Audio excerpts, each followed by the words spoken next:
All right, welcome back to the Truversion Rental Podcast. This is your go-to destination for everything related to Airbnb short-term rental arbitrage for the everyday people. I'm your host, Jamal Lawson, and I am excited to be on this journey with you guys today. Each week, we dive into in-depth, detailed discussions with like-minded people who are thriving in the short-term rental Airbnb market or are ready to start making their mark. So today, I'm excited to introduce our guest, Rachel Wagner. She started Airbnb in 2019 by renting out her spare bedroom in her Las Vegas apartment. Rachel, how you doing? I'm good. How are you? Thanks for having me. I'm great. I appreciate you being here. So let's dive right into your short-term rental journey. The first question I want to ask you, because typically we'll go into how'd you start, what was your journey, how'd you get into it? But just kind of tell us, like present day, if you had to, summarize how has Airbnb arbitrage, short-term rental industry, how has it impacted you? Let's start there. Yeah. It's made a huge impact, actually. I didn't know much about it when I was first getting involved. It was in 2019, so there wasn't a ton of people in the industry. Nobody with not a bunch of courses out. There wasn't a lot of people talking about it. Nobody building real businesses from it. So it was something that kind of sparked my interest because I had heard about real estate and I was in sales at the time. And it just created an idea that there was something just beyond the whole real estate investing world. And hospitality has always been something that I've been interested in. So it kind of opened up my eyes to a mixture of real estate and hospitality and being able to do it for a low barrier to entry. So in regards to just how it's kind of changed, it's allowed me to have more freedoms to where I actually was able to quit my job in the tail end of 2022. It's something that has taught me more about just like running a business and being able to manage things effectively, how to better communicate with people. I mean, before I onboarded a management company, I was in the trenches, like by myself, basically. So I was doing everything myself, aside the cleanings. Once I actually hired a cleaning company. At the beginning, I did do my own cleanings, but just taught me more so about like hard work. It helped shift my mindset a lot of ways. It just helped me become an overall business owner, but a better person in that regard, just because of the simple fact that it taught me so many different things and it pushed me beyond what I knew my limits were. So it really has just done a lot, regardless of the industry. Just being able to own your own business and have your own freedoms is such a blessing. And it's definitely not for everyone, but I think that anyone that does push through the initial growing pains can reap great rewards. You mean the initial challenge, you mean it's not going to be easy, right? Basically, yes. Right? It's definitely not going to be easy. Yeah, it's not the fancy car, or I got 150 Airbnbs. It's not like that in the beginning. Right. No, not at all. Not at all. And it's funny because it sounds so good, 150 units, how many doors you have. But then you also kind of have to think about it. And it depends on if they're all in the same location. Each property is its own unit.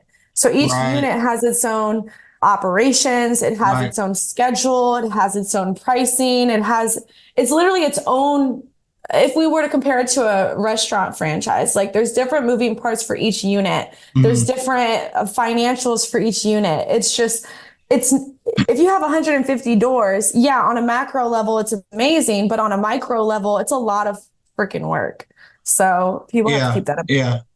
I mean, it's you got to pick and choose, right? You want 150 doors, but I think it's are you ready to be the person who can manage that, right? We always think about the end, right? But what does it look like to manage that, right? What does 100 doors look like, right?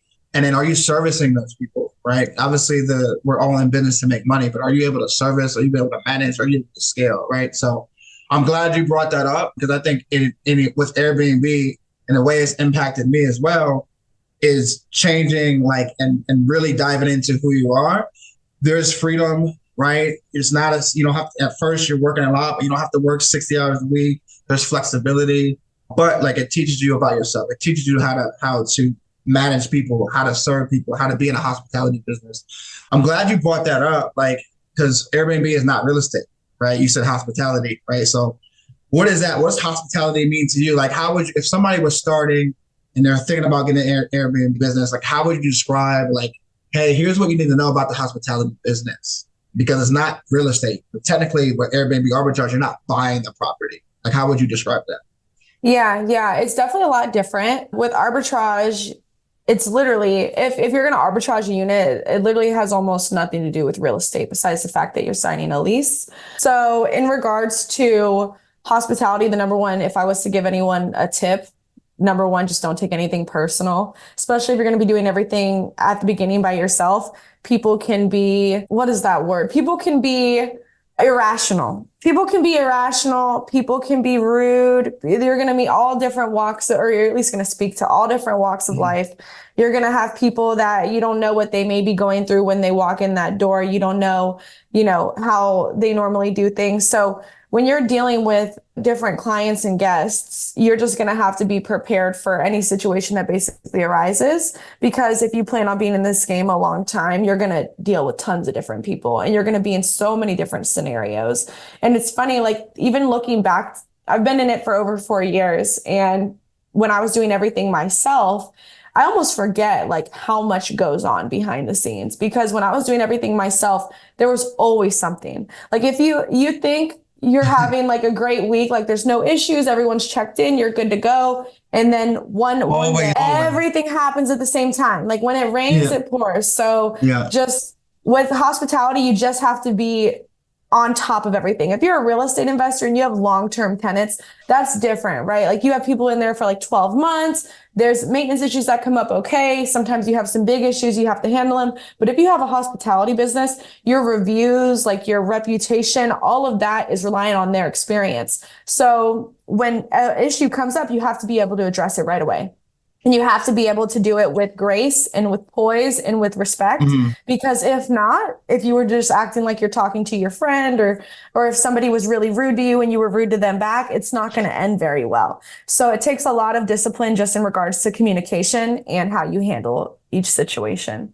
Oh yeah, for sure. And like the biggest thing I would say and add to that is you're basically trying to troubleshoot anything that can occur, any problems that could occur, right? So hospitality is like, what if you can kind of forecast and put yourself in the guest shoes, like if you were traveling, like what could occur, what wrong could happen, what anything that could happen that's wrong, how could you troubleshoot that and prevent that, right? So I started to like this, when you're, like you said, when you're doing it on your own, you're like, okay, you're learning as it go, and then you build out processes for these are the things that typically can happen, or there's a chance that this could happen, right?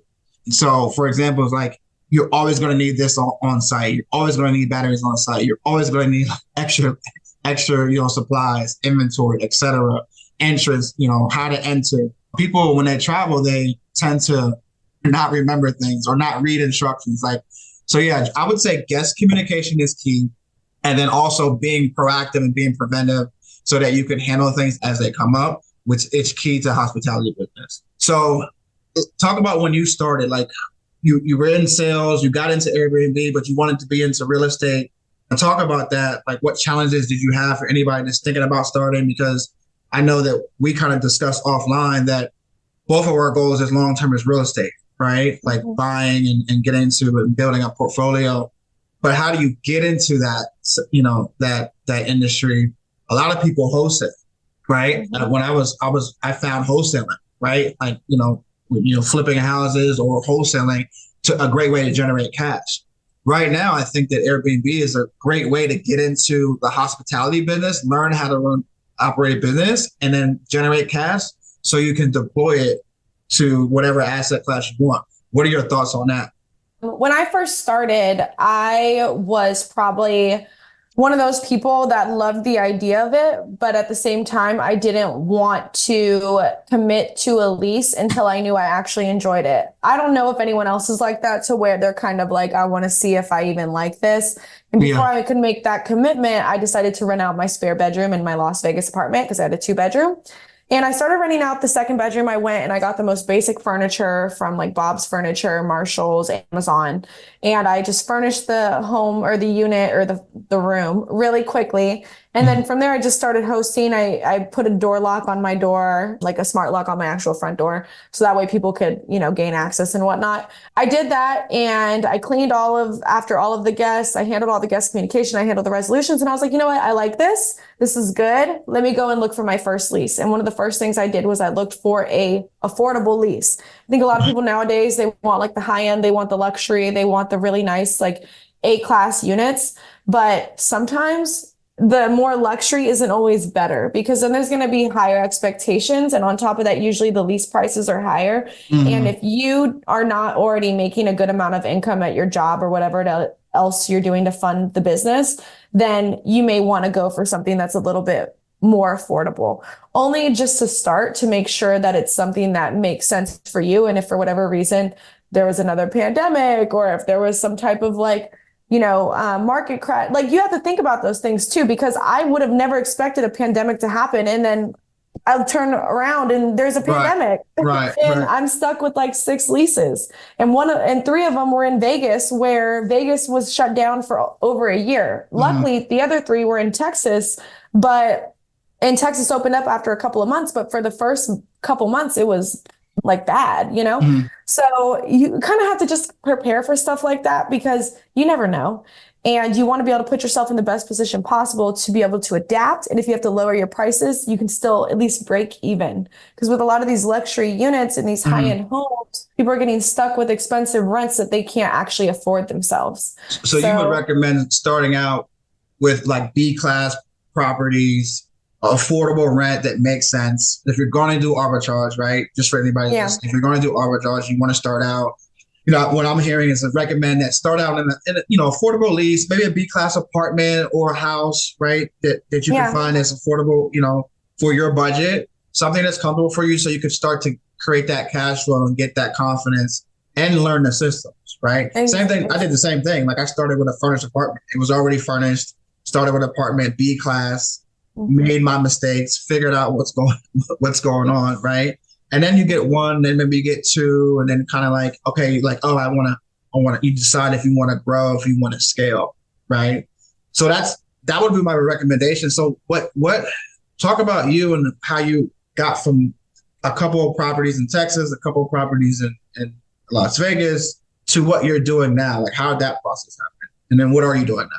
Yeah. So I'm still doing arbitrage. We have units in Scottsdale, Texas, and the Midwest. So it all started in Las Vegas, but Las Vegas very quickly after I had started put in regulations to where they're no longer, or they still allow Airbnb, but it's very, very strict. It's very hard to jump through those hoops. So I don't have any in Las Vegas at this time. Definitely want one, but as of right now, it's just Texas, Scottsdale, and the Midwest. But what I did is when I moved to Texas, I realized Texas is a very lenient market, or at least it was when I was there. And there are still some cities that are pretty lenient. But I went in and I picked up mostly apartments. Again, things have changed a lot. So what I did is not what people should do now. Like I picked up any deal that I could get.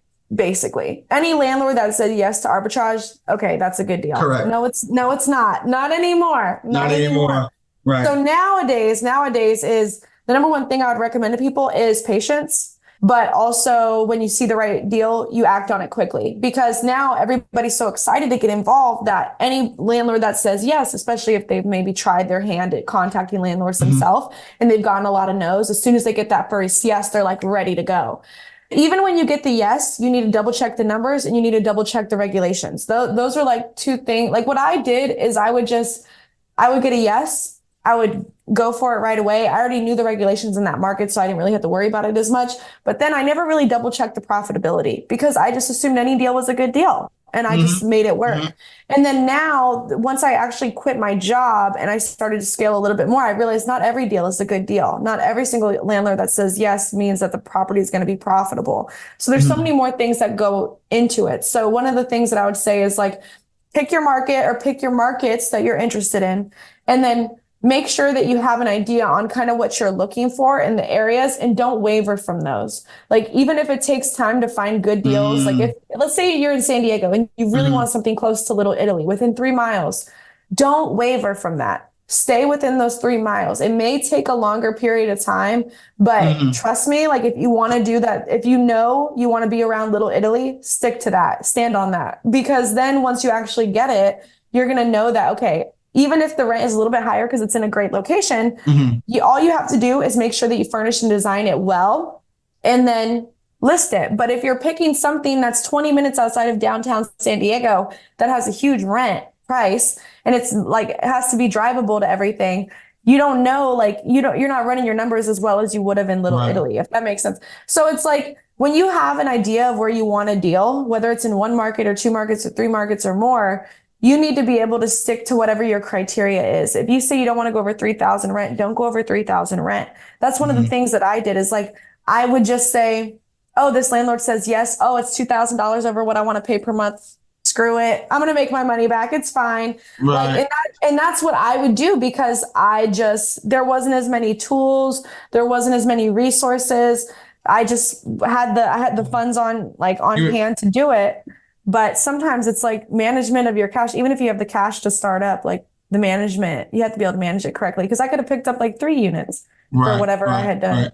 You know? No, I mean, the market has definitely changed, right? So 2-3 years ago, you could put anything out there on Airbnb. And for the most part, in most locations, it was going to do well, right? I put out a property. I didn't know really know what I was doing. I learned off of YouTube. Right. I think, we both talked about Sean. I learned through Sean's YouTube, Sean and Brian Page, but that's another conversation. But I learned through that how to put a unit up. Right. But it did okay. But like looking back on it, I didn't know I was making so many mistakes. Right. So there is that learning curve.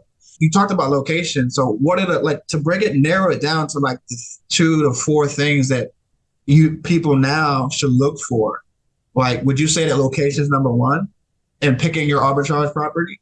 I would say location is number 1, but you don't have to be in the best markets. You don't have to be in the San Diegos. You don't have to be in the in the Miamis. You don't have to be in the Austins. Like, you don't have to be in those markets. And why do you say that? Because there's markets and a lot of those markets are like super saturated. I wouldn't even say saturated. I think people can still go in and penetrate a saturated market. Like they can still do well. Like people in Houston, people can still do well in Houston, even though everyone says that Houston is like oversaturated. People can do well. You just have to figure out how to stand out. So what brings me to the second thing besides location is design and furnishing. You can no longer go and pick up furniture from Bob's Furniture and Marshall's and think that you can just slap anything in there and it's going to make money. It's just not the case. Now for all of my units myself, I hire professional interior designers. Now it sounds like, oh, a professional interior designer, that's expensive. No, I got mine off of Upwork. They're amazing. And I use them for all of my projects because they know what to look for when it comes to short-term rentals and what to make it stand out. And also depending on the market, like let's say if you're in like Joshua Tree or you're doing like a bachelorette house in Scottsdale, that's not going to be the same type of design that you do for a corporate rental in Destin, Florida. Like, well, maybe not Destin is a good example, but like a corporate rental in Pennsylvania somewhere. Like that's not what you're going to do. You're going to design it a lot differently. And you need people that are good at what they do, that are professionals at what they do to do that for you. Another thing that I would say is if you are getting started, yes, it's going to be a lot of you doing the work yourself, especially if you're trying to save money. But that's another thing that goes into getting a good rent price, because a lot of people think that they need to pay the landlord more than whatever it's listed at to be able to Airbnb the home. And that is not the case. I actually advise against it. Like either get the market rent, whatever they have it listed at, or even try to negotiate for a little bit lower. But yeah, so I would say location, design, and price. Like for just managing your cash. Like those are 3 top things that I would recommend. And then once you list it and you're managing it, that's a whole different ball game. When you're first getting started, location, design, and price. Right. So if you can go back again, you make sure you get the right locations, do some research, right? Especially in today's day and age, design it properly, or get somebody that you can outsource that. I outsource design right now, right? And then make sure that your rent is a good rent, right? Don't pay just any amount of rent. I hear some people talking about like, oh, because you're going to do arbitrage, we're going to increase your rent. I'm not going through that for that type of deal. You want to make Yeah. sure you get, because there's benefits to, when you arbitrage a property, which basically for arbitrage is just rent, acquiring a lease from a homeowner or a property or a property manager, and getting permission to operate as a short-term rental. That's pretty much what arbitrage is. Like when you're doing that, there's so many benefits that we're providing as a short-term rental company to the homeowner, right? Yeah. They don't have to worry about turnover. They don't have to worry about like you're helping with, another set of eyes on the property. It's getting cleaned all the time. So I see people like paying increased rents. Like, oh, you can pay market rent or pay something a little bit less because you're bringing a lot of value to it. So finding deals, like how do we, finding deals? Because I know you have a property finding business. What's your recommendation for finding deals and how'd you get into the property finding business? Yeah. So when I actually first quit my job, I had already had a management company in place, and all I really needed to do and what I enjoy to do is find new deals.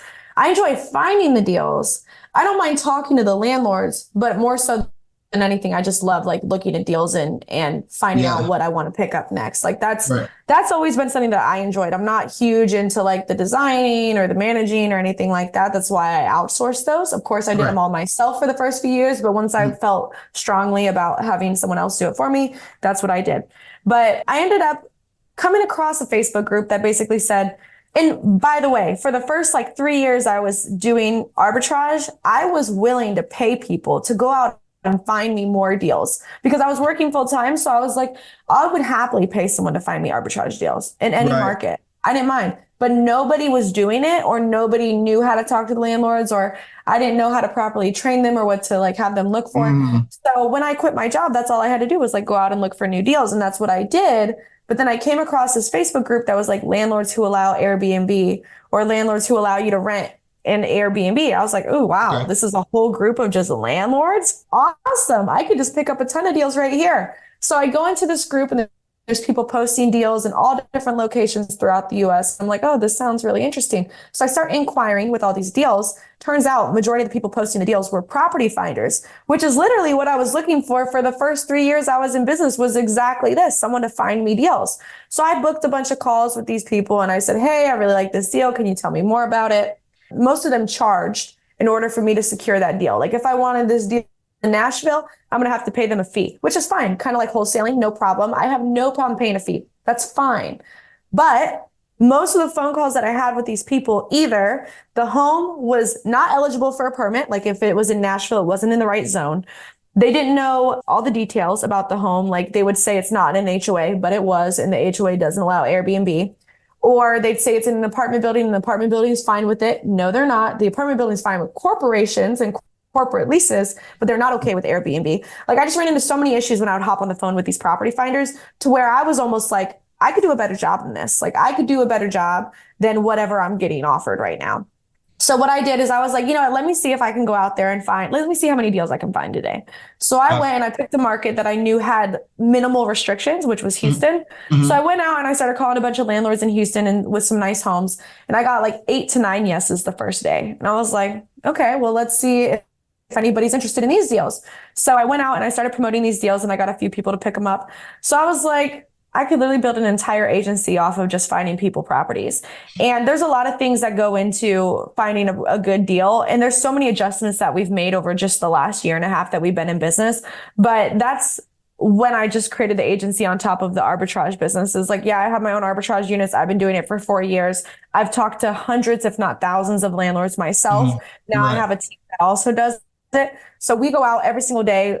What we do is we go and we find deals for people. And now, originally it was us just finding deals in popular markets like, you know, the Houstons and the San Diegos and the Floridas Mm-hmm. and stuff like that. But now we're actually finding deals in like some of the most random markets that you wouldn't even think of that people are Right. interested in.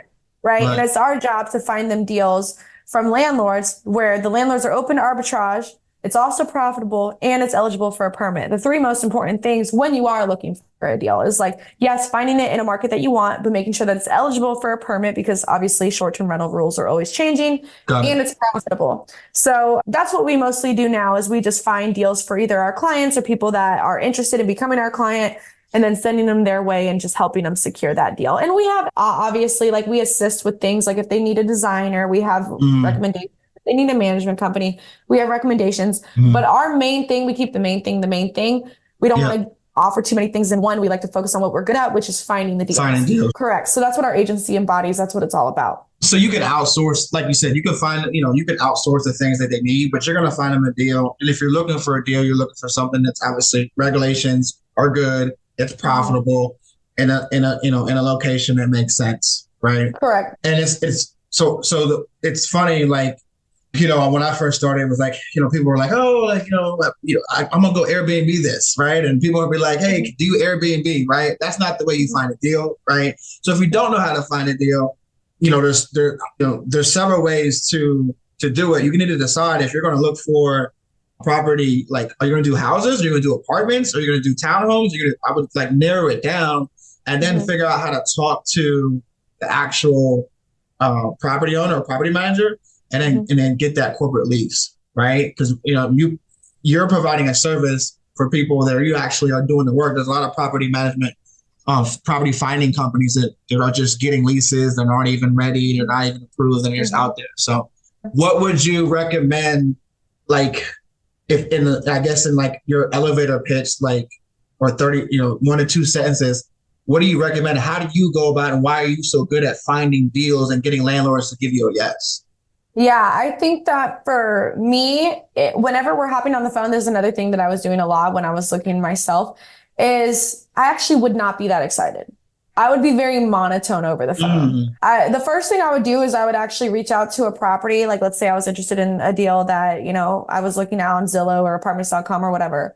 And let's say I'm calling the landlord directly. First off, if someone is interested in arbitrage and they do want to get their first deal, I would recommend a single family home. Only because with apartments, if they are bigger apartment buildings that like A and B class units, right, you're going to have to go through the management company. The management company is going to want you to be in business for at least 2 years. They're going to want to see tax returns. They're going to want to get references. They're going to want your business credit. That's a lot of the bigger apartment buildings. Now, obviously with small mom and pop, you might be able to get away with it. You might be able to get in contact with them. That's great. But if you do want an apartment building with like the amenities and things like that, I would hold off until you at least have a few units, or at least have been in business for a couple of years. But I think the first thing is single family homes. It's just easier to get the landlord to say yes. You can build that relationship. If they're an investor, then that way you're able to actually like build with them. And if they get more, properties that they purchase, you can rent them from them. But one of the first things I do is I reach out and I'd say, hey, do you allow corporate leases? That's already going to qualify it, yes or no. Like, I'm not here to convince a landlord if they should allow a corporate lease. I'm here to ask you if you're open to it. So say, hey, do you know if the landlord is open to a corporate lease? Most of the time, I'm either going to get a no, a yes, or I don't know, tell me more. And then from there, I'll look to book a call. So if you don't like to talk to the landlords on the phone, this may not be the best option. So if you want to, send out a long message explaining what you're trying to do, that's fine. Like, it's just a numbers game at the end of the day. You want to go. So is a part of this process. You do it. It's definitely right. Okay. If you want to, everything's sales, right? Like, if you want to get your own deal, you're going to have to sell yourself or sell the idea to the landlord or the manager, whoever is going to represent the person that owns it. What I would do is I would either hop on a call. If somebody does want to send a long message, if you don't want to hop on the phone with landlord, eventually you're going to have to. But if you don't want to hop on an initial call, then I would just, send out a long message saying, hey, my business is expanding in the area. We're looking to pick up a few leases in, blank city. What we basically do is we run an accommodation company where we sign a lease under our business name. It'll be 12 plus months, just like a standard tenant. We'll take care of the home. We'll pay the rent every month. But then what we'll do is we'll be providing accommodations for traveling nurses, business professionals, travelers. And then we'll also be promoting it on sites besides our own, such as Airbnb and VRBO. Is this something you'd be open to? And then that's usually what I'll say over the phone. If not, then it's over a message. But usually from there, they'll say, oh, okay, kind of like Airbnb arbitrage. Like, literally, you will not believe how many landlords I talk to them about Airbnb arbitrage. Like, they know it so much more now. Back then, I had to really educate them. Like, I'd have to hop on multiple calls. I'd have to speak, to the owner if I wasn't already speaking to the owner. So it was a lot of different steps. Now it's a lot easier. So once we get that yes, then we'll get all the information about the home. Like, who's responsible for what? Is lawn care included? Is it in an HOA? And then we'll go and we'll double check the regulations. We'll make sure it's eligible for a permit. If it is, then we'll double check the profitability. And we won't just go off of AirDNA if I'm looking for myself. We will go and we'll run comps and we'll double check and we'll make sure that it's something that we think can make, a good amount of profit. Go ahead. That's powerful that you're doing that you said that, right? So because when I'm looking for a property, it's not, you hear AirDNA, right? Mm-hmm. AirDNA is not accurate all the time. Right. Mm-hmm. And so I don't want to do somebody injustice. And here's a property, like obviously they need to do the due diligence. Right. But if you're finding a property, just like if you're buying a house and you want to like see if the comps make sense for the price that you want to buy it at, just like, Airbnb short-term rentals, you want to have some comps. I like to have some Airbnb comps, 2 or 3 like existing Airbnbs that I know they're booking. I know what they look like. I know what their calendar looks like. I know what their weekend price is. I have an idea. Like, I'm not going to have that exact amount, but I have an idea. Okay, that area is working. And then you can compare it to AirDNA. Like I use AirDNA as a comparison because you definitely don't want to go blind getting a property. So just to narrow it down, like, making sure that you would recommend getting with landlords first or single family homes first, which makes sense. I agree. Unless you have like leverage to get into those A-class apartments, I would start out with investors, make a relationship because you can actually arbitrage a property and, get a couple of those and co-host. There's several ways and co-host means, for anybody that doesn't know, is operating and managing the property for the actual landlord, and they get an upside of the revenue and you get a revenue share. So there's so many ways that somebody can get started by developing a relationship with a property owner. Exactly. What are your thoughts on that? No, I definitely agree. And I think that we talked about this previously as well, but basically like someone wants to get involved in Airbnb, but they don't have any experience, but they want to co-host because they don't have any income to do it. Right. Well, it's going to be very difficult, not impossible, but it's going to be very difficult for you to co-host a home as your very first Airbnb if you don't have any experience, because the landlord's going to ask, you don't have a track record. That's like you going and wanting to purchase your first fix and flip, but you don't have any experience, but yet you want the money to purchase it. Like you're going to need to have someone on your right hand that can help you, or you can at least submit as a reference, like, oh, this person is going to be working alongside me to co-host this home. And if not, then you may be better off. Me personally, I would have to like get my own first unit. Like I need to risk my own money and know that I'm capable of something before I'm willing to just risk someone else's mortgage or someone else's home. That's just me. If you have taken the best course in the world and you feel so confident in your abilities after learning all this education and you know exactly what you have to do to co-host a home, then by all means, go for it. But if not, and if you're excited and you just, I want to co-host a home, but you don't know what you're doing, then I would suggest save up your money, risk your own money, learn some things, and then go and offer to co-host. And it's the best way. Like learn by making mistakes. Don't learn by thinking, learn by making mistakes, right? So just to wrap this up, and it's been phenomenal talking about your journey. Like give it like what's the future hold? What are your goals? How can we help you? Like what's the future look like for you as far as Airbnb, real estate? Talk about your goals and how we can help you at any point. Yeah. A lot of my focus is around purchasing now. I've done arbitrage. I've signed tons of different leases. I've had, leases for years and years, and I love my arbitrage units that I still have. I'm not against arbitrage and picking up more units. They're probably just going to be apartments. But for me, it's a stepping stone. And as it is for most people, which I think is a great idea. Because with arbitrage, you're able to build off of all the different leases that you have, save up that income and invest it into actual assets that can make you money for years and years and years to come. And you don't have to worry about ownership changing and them trying to kind of get you out, or HOA changing and them trying to change the rules on you, or whatever the case may be. For me, a lot of my focus is on owning assets and building wealth. With arbitrage and with our agency, our goal is to help existing investors that want to continue to arbitrage or Right. or new investors or new operators that want to arbitrage. That's our whole focus because I've done it for the last 4 years. The people that I work alongside have also done it. And we just want to be able to help more people get into these units and get them into good units. As the market continues to change and it gets more competitive, we just want to help people find good, profitable deals so they can accomplish whatever it is that they had planned. So that's kind Absolutely. of where I am with everything. For me, mostly owning, some arbitrage deals, mostly apartments, like I said. But if not, then yeah, just purchasing. So. Absolutely. That's awesome. That's phenomenal. I mean, we kind of have similar visions with owning, right? I know there's a debate. Do you arbitrage? Do you own?